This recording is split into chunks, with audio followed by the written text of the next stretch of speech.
30 నిమిషాలలో నొప్పి లేకుండా వేడికోస్ స్వయం చికిత్స ఆవేశ హాస్పిటల్ హైదరాబాద్. నమస్తే రమగారు. నమస్తే జయ. రమగారు, మనము పిల్లలకి స్టోరీలు చెప్పేటప్పుడు సహజంగా చిన్నప్పుడైతే కాకి, తర్వాత ఆవు కథ, దూడల కథ, జంతువులు, పక్షులు, ఇట్లా వివిధ రకాలైన యానిమల్స్ గురించి చెప్తూ ఉంటాం. ప్రత్యేకించి ఈ పక్షుల గురించో లేకుంటే జంతువుల గురించో చెప్తానికి ఏదన్నా రీజన్ ఉందంటారా? అంటే వాటిని వీళ్ళు ప్రేమించాలి అనే ఉద్దేశంతో అలా స్టార్ట్ అయిందా? ప్రపంచంతో పరిచయం చేయటానికి, ఎన్వైరన్మెంట్ తోటి పరిచయం చేయటమా? ఎందుకంటే ఇప్పుడు ఇది వరకు ఏం చేసేవాళ్ళం జయ, ఇప్పుడులాగా ఇల్లు కాదు కదా. అప్పుడు మన ఇల్లు ఏముండేవి పాతకాలంలో, మన చిన్నప్పుడు లేదా మన తాతల నాడు తాటాకిల్లు, పెంకుటిల్లు, ఖాళీ స్థలాలు. తెల్లారులేస్తే కాక అని కాకి అరుపులతోటి, కిచకిచమని పిచ్చుక అరుపులతోటే మెలకు వచ్చేది మనకి కదా. ఇప్పుడు కాకిని రెగ్యులర్గా చూస్తాడు వాడు.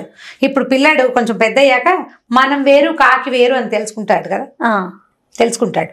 తర్వాత ఈ కాకి మనకి సహాయకారని, ఇది మనలాంటిదేనని, దానికి కూడా ప్రాణం ఉంది మనలాగానేనని తెలుసుకోవటం, కాకి కూడా తెలివితేటలు ఉన్నాయని గుర్తించటం.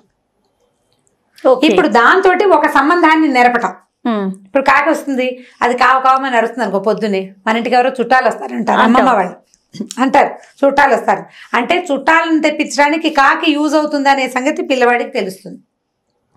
అవుతుంది అవదు వేరే కథ, మన వరకు తెలుసు. ఇప్పుడు ఇది ఎలా అంటే పూర్తిగా మన చుట్టూతా ఉన్న పర్యావరణంతో సంబంధ బాంధవ్యాలకి ఉపయోగపడే విషయాలు ఇవి. మన చిన్నప్పుడు చెప్పే కథలు ఏమిటి? కాకి, పిచ్చిక, కోతి కథ, ఆవు కథ, నాన్న పులి కథ కూడా ఒక 5 ఏళ్ళు వస్తే చెప్తాం. తర్వాత ఇళ్ళకే ఈగ పేరు మర్చిపోయింది, చిలక ముక్కు ఊడిపోయా, ఇలాంటి కథలు చెప్పేవాళ్ళు ఇదివరకు. ఇవన్నీ కూడా మన చుట్టూ 7 చేపల కథ. రాజుగారు, ఒక రాజుగారు 7 వేటకెళ్ళారు. రాజుగారు అబ్బాయిలు, 7 అబ్బాయిలు 7 వేటకెళ్ళారు. చివరికి ఇప్పుడు మనం ఎన్ని పరిచయం చేసాం? అందులో చేపలు ఉన్నాయి, వేటకెళ్తాం, ఎండబెట్టడం, గడ్డి, ఆ గడ్డిని ఆవు మేయటం, ఆవుకి దూడుంటాం, ఆవుని దూడని ఒకడు విప్పాలి ఒకడు కట్టాలి అనే విషయం తెలియటం, వాడికి అన్నం పెట్టాలనే ఇంకో విషయం కదా. అది అన్నం పెట్టేది అమ్మమ్మే పెట్టాలి, అమ్మమ్మ అన్నం పెట్టాలి, అమ్మమ్మ చిన్నపిల్లాడిని ఎత్తుకోవాలి. చిన్నపిల్లాడు అక్కడ ఇక్కడ చేతులు పెట్టకూడదు, పెడితే వాడికి చీమలు కుడతాయి. చీమలు కూడా ఎన్ని విషయాలు చెప్పాం. చిన్న కథ 100 సార్లు చెప్తాం. ఇక అదే పనిగా అదే కథ. మా పెద్దబాయి కోతి కథ, చిన్నబాయికి చీమ కథ చెప్తుండేదాన్ని నేను. మా పెద్దవాడికి 4 ఏళ్ళు వచ్చేదాకా కోతి కథ అయ్యేవాళ్ళు నిద్రపోతుండేవాడు రోజు వాడు. చిన్నవాడికి చీమలు, చీమ చీమ చీమ, ఎప్పుడు చీమ కథ. చీమ ఉంది చిటుక్కుని కుట్టింది, చిటుక్కుని కుడుతుంది, చెప్పాలి కదా. ఇప్పుడు ప్రపంచంతో పరిచయం చేయటం కోసమే మనం ఈ కథలన్నీ చెప్పుకునేవాళ్ళం. ఇందులో కాకులు తెలివైన పక్షులు. మనకి మామూలుగా చూడు, తెలివైన పక్షులు అంటే చిలకలు మాట్లాడతాయి, నెమళ్ళు నాట్యం ఆడతాయి. చిలకల్ని నెమళ్ళని మన పక్కలోనే చూడడం మనకు కుదరదు. నెమలు ఎక్కడో ఉంటుంది, చిలకలు కొన్ని చోట్లే కనపడతాయి. జామ చెట్లు అవి ఉంటేనే చిలకలు కనిపిస్తుంది. కాకికే ఉంది కేవలమైన పక్షి, ప్రతి చోట కనపడుతుంది, ఎక్కడ పడితే అక్కడే. దాన్ని ఈజీ పరిచయం చేయటం, దాని మీద కథలు బోల్డ్ చెప్పేవాళ్ళం. ఇప్పటిదాకా మనం కాకి కథ చెప్పాలి పిల్లలకి కదా. ఇవాళ ఒక మంచి కథ చెప్దాం, గొప్ప సరదాగా ఉంటుంది, మనం చెప్పడానికి బాగుంటుంది, పిల్లలకి చాలా ఇంట్రెస్టింగ్గా ఉంటుంది. ఒక ఊళ్ళోనట ఒక కాకి ఒక ఇంటి చెట్టు మీద వాలి రోజు ఆ ఇంట్లో జరిగేవి చూస్తుండేది. ఆ ఇంట్లో ఇంత పిల్లాడుండి వాడిని బళ్ళోకి పంపిస్తుండేవాళ్ళు. ఈ కాకి ఏమనిపించింది, వీళ్ళ పిల్లాడికి వీళ్ళు చదువు చెప్పిస్తున్నారు, మా పిల్లకి మాత్రం నేను ఎందుకు మానేయాలి? కాకి పిల్ల కాకికి ముద్దు, నా పిల్ల నాకు ముద్దు, కాబట్టి నా పిల్లని కూడా బళ్ళో చేర్చాలని కాకి పిల్లని బళ్ళోకి పంపించింది. కాకి పిల్ల చదువుకుంది కాస్త, దానికి తెలివితేటలు వచ్చినాయి కొంచెం. అయితే ఏమైందట, ఒకరోజు ఈ కాకి పిల్ల ఏవో చెట్టు మీద కూర్చుంది. చదువుకున్న కాకిపిల్ల చెట్టు మీద కూర్చుని ఏం చేసింది, కింద అటు ఇటు చూస్తుంటే దానికి ఆ కింద ఇంట్లో ఆ ఇంటి వాళ్ళు ఏదో చికెన్ ఏదో వండుకుంటున్నారు, మాంసపు ముక్క ఒకటి కనపడింది. అది మామూలుగానే కాకులకి తెలివి ఎక్కువ. మనం చూస్తూ ఉండగానే మన చేతిలో ఉన్న వస్తువులు లాక్కెళ్ళిపోతాయి. అవును, చూసి చూసి చూసి మనం ఎప్పుడు ఏమరపాటుగా ఉంటాం, ఒక్క క్షణం ఒక్క లిప్తలో పట్టేస్తుంది, అది చటుక్కుని లాక్కెళ్తుంది. అందులోని ఇది చదువుకుంది. ఈ చదువుకున్న కాకిపిల్ల ఏం చేసింది, వాళ్ళ ఇంట్లో వాళ్ళు పిల్లడు కూర్చొని బయట తింటుంటే ఓ చికెన్ ముక్క తెచ్చుకుంది. అదేమో చిన్నది కాదు, ఇది ఆశ కొద్దీ బాగా పెద్ద ముక్కే తెచ్చుకుంది. దానికి నోటి కరపటాల, కాకిపిల్ల చిన్నది, ఆ ముక్క బాగా భారీగా పెద్దది. సరే ఏం చేసింది, అక్కడి నుంచి ఇక్కడే ఉంటే మిగిలిన కాకులు వెంట పడతాయని తెలివిగా చదువుకుంది కదా, ఏం చేసింది, ఈ మాంసపు ముక్కని పట్టుకుని, ఈ చికెన్ ముక్కని బాగా ఊరికి కొంచెం దూరంగా ఉన్న ఓ చెట్టు మీద వాలి మెల్లిగా దాన్ని తినడానికి ట్రై చేస్తుంటే ఏమైంది, కింద ఒక నక్క వెళ్తుందట. నక్క అనుకుంది, అబ్బా దీని చేతిలో ఎంత పెద్ద ముక్క ఉంది, చిన్నపిల్ల కాకి, దీన్ని ఎలాగైనా పడేసి ఆ ముక్కను దొంగిలించాలని నక్కకి పుట్టింది ఆశ. అయితే నక్కలు చెట్లు ఎక్కలేవు, కింద నుంచుంటాయి. కింద నుంచి పిలిచింది, ఓహో ఈ పిల్ల కాకి ఏం చేస్తున్నావో అని అడిగితే ఈ కాకి ఏం చేసింది, కాకి పిల్ల అది నోరు తెరవాలి, లెక్క ప్రకారం తింటున్నా అని చెప్పాలి, తింటున్నా అని చెప్పాలని ఏం చేయాలి, నోరు తెరవాలి, నోట్లో ఉన్నది పడిపోతుంది. ఈ కాకి పిల్ల ఏం చేసింది చూసి ఈ కాలుతోటి ఈ చికెన్ ముక్కను పుచ్చుకుని నోటితో మాట్లాడి, ఏమని చికెన్ దొరికింది మాకు నక్క మామ తింటున్నానంది. అనేసరికి ఊసి తెలివి తెల్లారా బాగానే పట్టుకుంది అనుకుని నక్క ఏమందంటే, ఏమయ్యారా నువ్వు, మళ్ళీ మాట్లాడేసి మళ్ళీ ఈ ముక్క తీసేసుకుంది, నోట్లో పెట్టేసుకుని. నువ్వు ఎంత బాగానో పాడతావుట, మీ అమ్మ నిన్ను బడిలో చేర్పించిందిట, స్కూల్లో భలే బాగా పాటలు పాడుతున్నావని ఊరంతా చెప్పుకుంటున్నారా, ఏది అల్లుడు ఏదో ఒక పాట పాడు అనేసరికల్లా ఇప్పుడైనా ఉత్సాహంగా కాకిపిల్ల నోరు తెరుస్తుందని నక్క అనుకుంది. ఇదేం చేసింది, చక్కగా మళ్ళీ ఈ ముక్కని కాలుతో పట్టుకుని చక్కగా స్థిమితంగా నుంచి కాని నోరు తెచ్చి బ్రహ్మాండంగా పాడింది, కర్ణకఠోరంగా. పాడేసరికల్లా నక్క వినలేక చెవులు మూసుకుంది. కానీ దీని తెలివి అర్థమైంది దానికి. సరే ఇలా కాదని ఈసారి ఏం చెప్పిందంటే, అబ్బా పాట ఎంత అద్భుతంగా పాడేవు, సూపర్ పాట, నీ పాట ఎంత బాగుందో, స్కూల్లో డ్యాన్సులు నేర్పించుంటారు కదా పాటతో పాటు, ఏది డ్యాన్స్ చేయి చూద్దాం అంతే. అనేసరికల్లా ఇప్పుడు ఇదేం చేయాలి, వెంటనే ఉత్సాహంగా గబుక్కుని ఎగరాలి. ఎగిరితే ఏమవుతుంది, చేతితో పట్టుకున్న ముక్క పడిపోవాలి. ఇది గబుక్కుని ఎగరలా, ఈ ముక్క జాగ్రత్తగా ముక్కుతోటి ఈ ముక్క తీసి పట్టుకుని ఎగరటం మొదలు పెట్టింది కాకి డాన్స్. ఈ కాలెత్తింది ఈ కాలెత్తింది, తోక కూడా కొంచెం కొంచెం ఊపుతుంది, రెక్కలు అల్లారుస్తుంది, ముక్కు మాత్రం నోరు మాత్రం తెరగల. నక్క చూస్తోంది పట్టలేదు ముక్క. సరే ఓహో దీనికి పాట పాడమన్నా తెలివితేటలే, దీనికి డ్యాన్స్ చేయమన్నా తెలివితేటలే. ఇప్పుడు మూడోది ఏం చేయాలి అని ఆలోచించి, అలా కాదురా అల్లుడు, నువ్వు ఇందాక పాట అప్పుడు పాడేది, డాన్స్ ఇప్పుడు చేస్తున్నావు, పాటోసారి డాన్స్ ఓసారి ఉంటే ఏం బాగుంటుంది, డాన్స్ సింక్ అవటలా, సింక్ అవ్వాలి కదా. పాటోసారి వినపడి డాన్స్, టీవీలో మనం ప్రోగ్రామ్ చూస్తాం, మాటలు ఒకసారి వచ్చి పెదవులు ఇంకోసారి కదిలితే విసుగ్గా ఉంటుంది. కాబట్టి బాగా సింక్ అవ్వలేదురా, చక్కగా పాడుతూ డాన్స్ చేయి నువ్వు అనేసరికల్లా కాకిపిల్ల సరే ఏం చేసింది ఈసారి, ఇప్పుడు ఏం చేయాలి లెక్క ప్రకారం, అది నోరు తెరిచేయాలి, ఎగరాలి, మెచ్చుకుంది కదా నక్క. సరే ఈసారి ఏం చేస్తుందంటే, బాగా కొంచెం పైకి ఎగిరి చదునుగా ఉన్న ఒక నేరేడు చెట్టు మీద కదా అది కూర్చుంది, వెళ్ళి ఆ పైన ముక్కను అక్కడ పెట్టుకుంది జాగ్రత్తగా. పెట్టుకుని ఇప్పుడు ఏ గుర్తు పాట పాడడం మొదలు పెట్టింది. ఈ నక్కకి ఏం చేయాలో తెలియదు, ఏం ప్రయత్నం చేసినా ముక్క మాత్రం వదలటం లేదు. అది ఈ డాన్సు ఈ పాట రెండు వెళ్ళాక చచ్చిపోతుంది. అది కాకి పాట అంటే ఏం పాడుతుంది, కావు కావు కావు కావు అంటూ.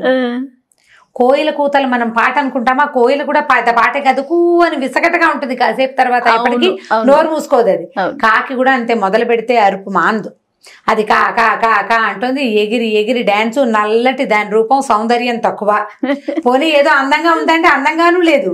ఇక ఏం చేయలేక నక్కచ్చి దుంపదగా ఇది ఎక్కడ లుంగేలాగా లేదని వెళ్ళిపోయింది. అప్పుడు కాకి పిల్ల ఏం చేసింది, మళ్ళీ కాకిపిల్ల పైకి ఎగిరి తను దాచిపెట్టుకుని చికెన్ ముక్కని నోట్లో కట్టుకుని మెల్లిగా తింటాం మొదలెట్టింది. ఈ లోపల వాళ్ళ అమ్మ వచ్చింది. వాళ్ళ అమ్మ వచ్చి అడిగింది, ఏరా ఇంతసేపటి నుంచి తింటున్నావంటే, తింటలేదునమ్మా, మధ్యలో నక్కమా వచ్చాడు, ఆయనకి డాన్స్ చేశాను, పాట పాడాను, డాన్సు పాట రెండు కలిపి చేశాను, ఇప్పుడు తింటున్నానంటే వాళ్ళ అమ్మకి నవ్వొచ్చింది. అయినా కూడా ఈ ముక్క కింద పడలేదంటే, పడలేదు నేను జాగ్రత్తగా పడ్డాను, స్కూల్లో నేర్పించారని చెప్పింది అనమాట. అప్పుడు స్కూల్లో నేర్పిస్తారు సరిగ్గా బిహేవ్ చేయటం. కాబట్టి పిల్లలు బళ్ళోకి వెళ్ళారని చెప్పడం కోసం ఈ కథ చెప్పబడింది. స్కూల్లో ఏం నేర్పిస్తారు, నీ పని నువ్వు సరిగ్గా చేయటం, నీకు ఏదొచ్చో దాన్ని సరిగ్గా ప్రజెంట్ చేయడం, నీకు పాడడం వచ్చు ప్రజెంట్ చేయాలి, అది నీకు ఎక్కడ నేర్పిస్తారు, స్కూల్లో నేర్పిస్తారు. నీకు డాన్స్ వచ్చు, అది కూడా ప్రజెంట్ చేయాలి. నీకు డాన్స్ వస్తే ఏం ప్రయోజనం, ఎవరైనా చూస్తే కదా, పిల్లలు నలుగురికి చూపించారు, డాన్స్ చేయనగానే బిగుసిపోతారు, సిగ్గుపడతారు. నలుగురికి చూపించే ప్రక్రియ ఎక్కడ నేర్పిస్తారు, స్కూల్లో నేర్పిస్తారు. మనం ఇళ్లలో నేర్పించలేము. అది ఎక్కడికైనా టీచర్ల దగ్గరికి వెళ్తే ఈ ప్రదర్శన చేతొస్తుంది. రెండు ఎట్ ఏ టైం ప్రదర్శించడం కూడా చేతొచ్చి, నీ వస్తువు పాడు చేసుకోకుండా ఉండటం, నువ్వు జాగ్రత్తగా చూసుకోవటం కూడా పాఠశాలలో నేర్చుకోవచ్చు. కాబట్టి చక్కగా స్కూల్కి వెళ్ళాలని పిల్లలకి చెప్పడం కోసం చెప్పబడిన కథ. అలాగే పక్షుల్ని జంతువుల్ని ఓ కాకి ఒక నక్క, వాళ్ళిద్దరూ మాట్లాడుకోవటం. కాకి తలుపు తెలివితేటలు. ఎంత తెలివిగా కాకి చేసింది నక్కకి మాంసం ముక్క అందనివ్వకపోవటం. పిల్లలకి మంచి స్టోరీ రమ్మగారు, ఇది చాలా ఇంట్రెస్టింగ్ గా వింటారు. ఇందులో ఒక నీతి కూడా ఉంది. ఇప్పుడు స్కూల్కి వెళ్ళమని మారం చేసే పిల్లలకి కొంతమంది పిల్లలు ఏడుస్తూ ఉంటారు. కాకి కథ చెప్పటం. మా దగ్గర చిన్నప్పుడు ఒక కథ చెప్పేవాళ్ళు. దీంతో పాటు చిన్న పిట్ట కథ చెప్తారు. కాకిదేమో కర్రలిల్లు, పిచ్చుకదేమో పుల్లలిల్లు, పిడకలిల్లు. కాకిది కర్రల ఇల్లు, కర్రలతోటి కట్టుకుంది. ఇల్లు. పిచ్చుకేమో పిడకలతోటి కట్టుకుంది. పిడకలని పెద్ద గాలివాన వచ్చినాయి. పిచ్చుకల తాలూకు ఇది ఉంది కదా, పిడకలు తడిసిపోయి నానిపోయి విరిగిపోయింది. ఇప్పుడు పిడక అంటే ఏమిటి? పిడకలు ఎక్కడొస్తాయి మీకు తెలుసా? మీకు తెలుసా? ఇప్పుడు పిడకల కథ, దాని గురించి చెప్పాలి కదా. ఆవు పేడ, దాంతో పిడకలు చేయటం, గొబ్బిళ్ళు చేయటం, గొబ్బిళ్ళని పిడకలు చేయటం. సరే, ఈ పిడకలు తడిసిపోయింది. అప్పుడు పిచ్చుక ఏం చేసింది? కాకి వాళ్ళ ఇంటికి వెళ్ళింది. కాకమ్మ కాకమ్మ తలుపు తీవా, వాన వచ్చింది, తడిసిపోయాను, వెళ్ళిపోయింది, నన్ను లోపలికి రానివ్వంటే కాకి రాని వల్ల చాలా సేపటి వరకు. తర్వాత రానిచ్చింది. రానిచ్చిన తర్వాత ఏం చేసింది?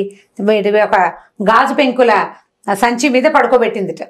ఓహో, గెస్ట్ ని ఎలా చూసుకోవాలని చెప్పడం కోసం కూడా ఈ కథ చెప్పేవాళ్ళు. పడుకోబెట్టింది. అక్కడి నుంచి ఏం చేసింది? వేడిగా కూర వండి పెట్టింది. కూర ఎంతో బాగుంది, ఇంకాస్త వేయమంటే అలాగే నీ రెండో కాలు కూడా విరకొట్టిస్తే కూర చేస్తానంది. పిచ్చికప్పుడు చూసుకుంది, తన కాలు లేదు, ఒక కాలే ఉంది దానికి. ఓ కాలు విరిచేసి కాకి కూర చేసి పెట్టేసింది. పిచ్చిక ఏడుస్తూ అయ్యో నా కాలు కూడా పోయిందని తెల్లారాక వెళ్ళిపోయింది. అప్పుడు అది ఏడుస్తూ వెళ్తే ఒక పూజారి కనిపించాడు. ఏంటి పిచ్చిగా ఏడుస్తున్నావు అంటే, ఇలా నా కాలు కూడా పోయిందండి అంటే, చిన్న గొయ్యిదవ్వు చిన్న బంగారం వస్తుంది, పెద్ద గొయ్యిదవ్వు పెద్ద బంగారం వస్తుంది, బాగా పెద్ద గొయ్యిదవ్వితే పెద్ద బంగారం వస్తుంది, బంగారంతో ఇల్లు కట్టుకోమన్నాడు. బంగారంతో కట్టుకున్న ఇల్లు నానదు, విరగదు, కరగదు, ఏమీ అవదు, చక్కగా ఉంటుంది గట్టిగా. బంగారం గట్టిది, లోహం. ఇది ఒక పాయింట్. అప్పుడు పిచ్చికి చిన్న గొయ్యి తీసింది, పెద్ద గొయ్యి తీసింది, పేద గొయ్యి తీస్తే ఇంత బంగారం వస్తే చక్కగా తరగని కరగని ఇల్లు కట్టుకుని ఉంటుంది. కొన్నాళ్ళకి ఇంకా పెద్ద గాలివాన వచ్చింది. కాకిది కర్రలు ఇల్లు కదా, అది విరిగిపోయింది. ఇప్పుడు పుల్లలతోటి ఇల్లు కట్టుకోవటం అంటే ఏమిటి? పక్షి గుళ్ళు చూపించాలి మనం. అప్పుడు కాకి ఏం చేసింది? పిచ్చిక వాళ్ళ ఇంటికి వెళ్ళింది.